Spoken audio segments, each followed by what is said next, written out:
My name is Oli, and I'm the managing director of CRED Norway. And most of the time, we are working with the public sector. And our main goal is to get to every single municipality in Norway to do esports and gaming events and activities that forces them to empowering youth and fostering inclusion. The easiest way to do this is probably to take it a bit back in time. When we started in 2018, we opened what was then the first esports center in the public sector. And it's not like it was really that big of a plan. Like we didn't have any coaching systems or anything like that. Back then, you could call it an esports center. Only thing you needed was some computers and a place for young people in general to come and play with their friends. Maybe they formed some teams. Maybe they had some scrimmages there. But every now and then, we had a couple of esports organizations come into our venue, having boot camps. We had a couple of esports organizations calling our venue their venue. But in time, we realized that it wasn't any problem recruiting young people to this venue. The main problem was keeping them there for longer periods of time. And we couldn't understand why these young people kept coming in, stayed for a couple of months, then they went off. And especially young people on the spectrum, we were so happy that we reached a lot of them and got them into activities. But they stayed for 1 and 2 months, and then we never saw them again. But luckily, I had a friend who has a son who went to our venue with a diagnosis. And I asked his father, like, if you're comfortable sharing, can I please ask you why your son isn't coming to our venue anymore? And he said, it's a lack of structure. We need a framework for him to be comfortable coming to your venue. So we realized that maybe we need to do something more than just offer them computers. So what we did in Norway, we have something we call sporting organizations, you know. In the US, everything is about the scholastic approach. But in Norway, we have sporting organizations that do everything when it comes to sports, like on your spare time. You can join a soccer team, football team, whatever you want to call it. Let's call it football here. Handball, whatever. You get a jersey, you become a part of a team. And we wanted to do the same thing with esports. So what we wanted to do was to take some inspiration from the most famous Norwegian concept ever, Tine fotballskole. It's basically the most traditional sports summer activity in Norway, where you go to this football academy for a week, and you get a coach, you get a jersey, you get a team, you get a meal together, and we were like, let's do the same for esports. So we got the grant and was able to do this for 1 week. And what we expected was to maybe get in touch with 10 or 20 young people, but we have a huge waiting list. Even I think it was like 100 people who wanted to join this class. So we gathered some young people that wanted to be the coaches, just by them being good at video games at the time. And we got in touch with some really nice young people. And the first experience that I got was really mind-blowing to me, because there was this mother almost shoving her son in the doors at her venue. And I have kids myself, and I know that that struggle can be hard sometimes, you know, when you're like starting in your hallway and you get them into the car, and then I see she's about to fail in my hallway. So I approached her and I asked, is there anything we can do to make this easier? And she says, my son, he has autism, and he hasn't spoken to his teachers in secondary school for 2 years. All communication goes through me. So I have to call the teacher. So I hope that I can do the same in this facility. And we were like, of course, you can just call whenever you want. And her son was okay with that. And the first couple of days, it was just, she was calling us with some like questions you would traditionally just ask walking by in the hall, you know. But the third day, he was actually approaching us and he asked, can my mother come to the tournament tomorrow?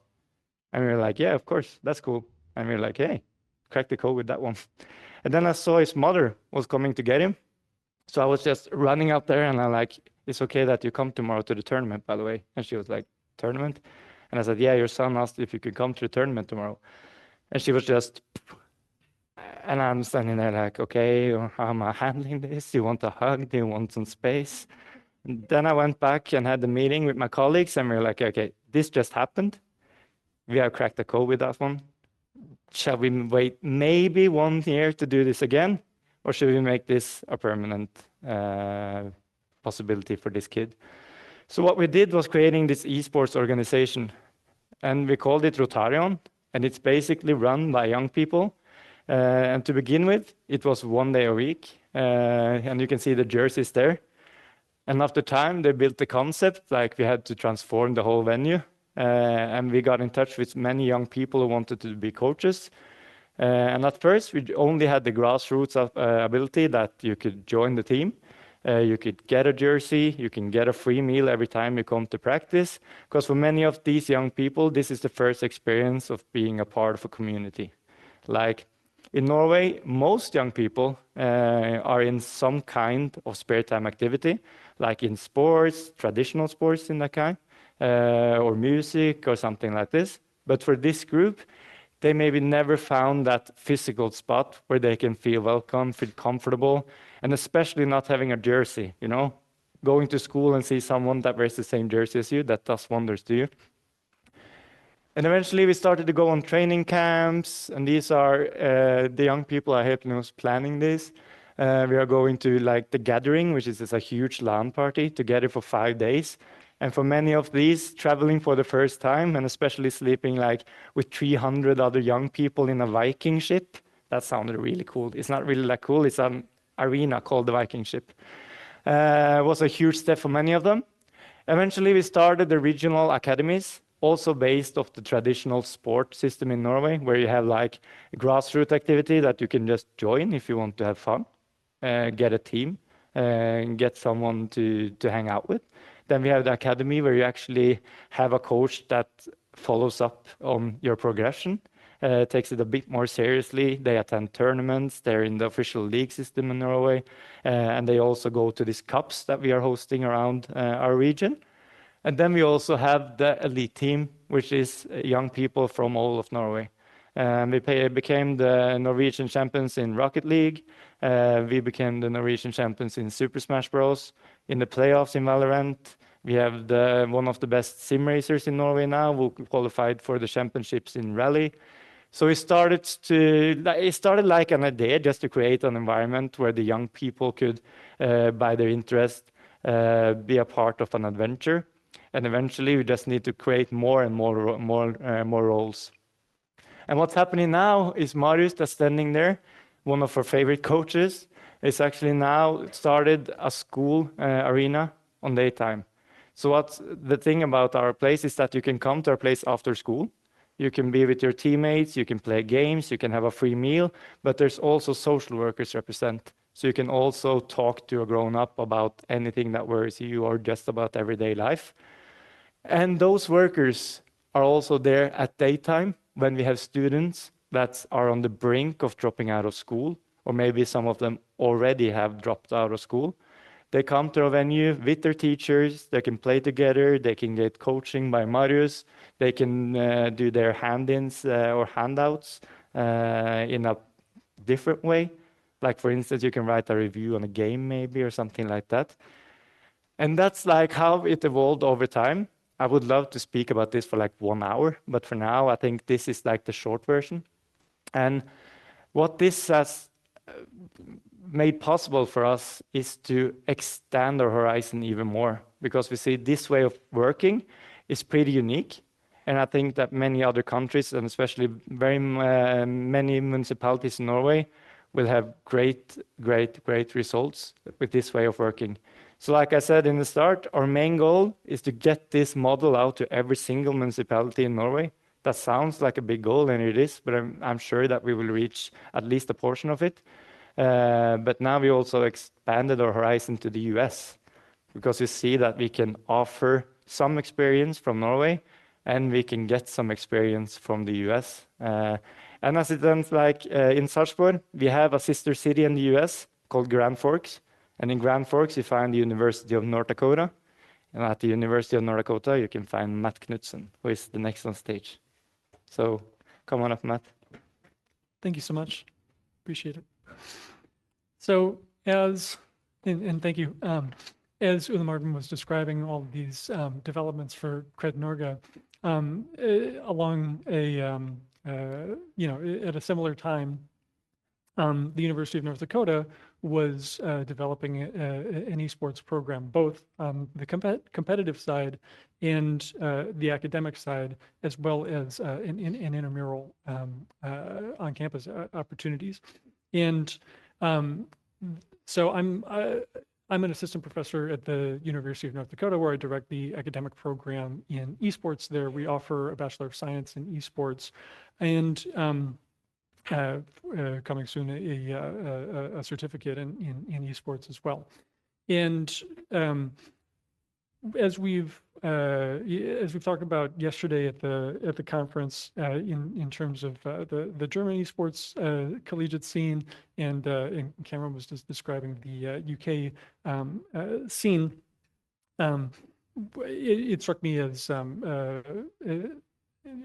that I'm in a privileged position, in that the U.S. scene, as I believe Seth is going to talk about a little later on in the conference, is seen as a opportunity for recruitment for students, and it's that esports is used to bolster recruitment and enrollment.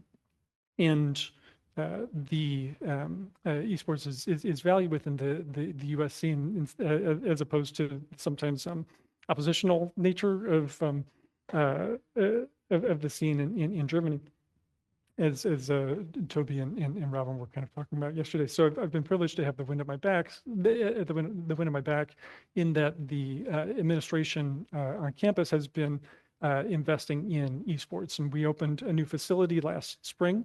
And they brought me on last fall to contribute to this academic program in esports. I went back